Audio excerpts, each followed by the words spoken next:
Hello bachcho, let's read this question. Question says the decreasing order of the rate of the above reaction with nucleophiles A to D is. Here this reaction is given CH3Br plus nucleophile, then it converts into CH3 nucleophile plus Br negative. And the nucleophiles are given. A is PHO minus, B is ACO minus, third is OH minus, and fourth is CH3O negative. And the options are D is greater than, C is greater than, B is greater than A is greater than, B is greater than, C is greater than D. Next is B is greater than, D is greater than, C is greater than A. And the fourth is D is greater than, C is greater than, A is greater than B. So here we have to arrange them in their order of nucleophilicity. So we can write firstly what are nucleophiles. So the key concept is nucleophiles. They are electron rich species, and we can write here when electron withdrawing group, and we have two types of group. Electron withdrawing group, we can write here electron withdrawing group,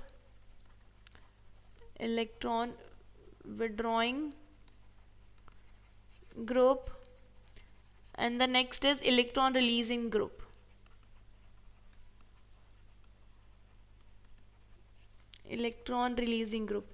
तो क्या होता है जब electron withdrawing group होते हैं, तो electron withdrawing group कौन से ग्रुप होते हैं? वो जो इनकी इलेक्ट्रॉन डेंसिटी को खींच लेते हैं. अगर इलेक्ट्रॉन डेंसिटी को खींच लेंगे तो उनकी न्यूक्लियोफिलिसिटी इंक्रीज होने की जगह डिक्रीज हो जाएगी. तो here we can write nucleophilicity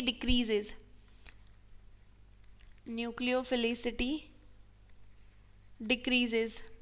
और जो इलेक्ट्रॉन रिलीजिंग ग्रुप है वो क्या करते हैं? अपनी इलेक्ट्रॉन डेंसिटी दे रहे हैं. तो जो electron nucleophiles already electron rich species है, उनके ऊपर और इलेक्ट्रॉन डेंसिटी जाएगी तो उनकी न्यूक्लियोफिलिसिटी क्या होगी? Increase. So here we can write nucleophilicity increase. अब हम अपने चारों ऑप्शंस देख लेते हैं. फर्स्ट क्या है हमारे पास? PHO minus, that means this phenoxide ion. Here this is our phenoxide ion. तो क्या है? जो नेगेटिव चार्ज है वो डीलोकलाइजेशन में इन्वॉल्व है. सो अगर ये डीलोकलाइजेशन में इन्वॉल्व है तो हम क्या करते हैं? इलेक्ट्रॉन डेंसिटी कम होएगी इसकी. Electron density less. Here we can write less. Electron density less, क्योंकि जो इलेक्ट्रॉन डेंसिटी है ऑक्सीजन की नेगेटिव चार्ज पे प्रेजेंट है वो अवेलेबल नहीं है. ये इस पूरी रिंग में डीलोकलाइज्ड है. अभी दूसरे की बात करते हैं हम. ACO minus. Here this one is PHO minus, next is ACO minus. So here we can write CH3 C double bond O negative. तो ये जो नेगेटिव चार्ज है ये भी डीलोकलाइज्ड है, और ये दो जगह डीलोकलाइज्ड है क्योंकि इनकी स्ट्रक्चर इस तरीके से बनती है. CH3 C O negative, here double bond O. तो इसकी भी इलेक्ट्रॉन डेंसिटी लेस है. इलेक्ट्रॉन डेंसिटी कम रहेगा. अभी हम थर्ड की बात करते हैं. थर्ड है हमारे पास OH माइनस. तो इसकी जो इलेक्ट्रॉन डेंसिटी है, जो ऑक्सीजन पे जो नेगेटिव चार्ज प्रेजेंट है, उसको हमारे पास डिक्रीज करने के लिए कोई और ग्रुप नहीं लगा हुआ. ये हाइड्रोजन है तो हाइड्रोजन कम डिक्रीज करेगा. तो here we can write as compare to these electron density is more. Electron density मोर.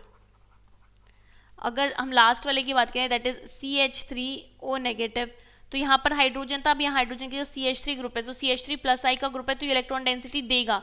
तो यहाँ पर इलेक्ट्रॉन डेंसिटी ज़्यादा है. तो here we can write nucleophilicity increase. Here nucleophilicity increase. तो अब हम इसको ऑर्डर में अरेंज कर सकते हैं. तो ऑर्डर में कैसे लिखेंगे हम इसको? जो फोर्थ है उसकी न्यूक्लियोफिलिसिटी सबसे ज़्यादा होगी, तो D. After that the C, because here decrease करने के लिए कोई प्रेजेंट नहीं है, तो D एंड C. अब हमारे पास A और B में देखिए, जो B स्ट्रक्चर है उसके अंदर हमारे पास डीलोकलाइजेशन कैसा है? सिमिलर है. मतलब दोनों जो हमारे पास रेजोनेटिंग स्ट्रक्चर बनी, दोनों सेम रेजोनेटिंग स्ट्रक्चर्स बन रही हैं, जबकि इसके अंदर डीलोकलाइजेशन डिफरेंट है. यहाँ पे कार्बन पर भी नेगेटिव चार्ज आएगा. ठीक है, अगर हम इसकी रेजोनेटिंग स्ट्रक्चर्स बनाते हैं तो कार्बन पे भी नेगेटिव चार्ज आएगा. तो इलेक्ट्रॉन डेंसिटी जो सबसे ज़्यादा कम होगी वो ऑप्शन B की होगी. तो यहाँ पर हम लिख सकते हैं then A and then option B. So this order will be the are nucleophilicity order which is given in option 4th. Hence option 4th is the correct choice for this question. Hope you understood it well. All the best and thank you.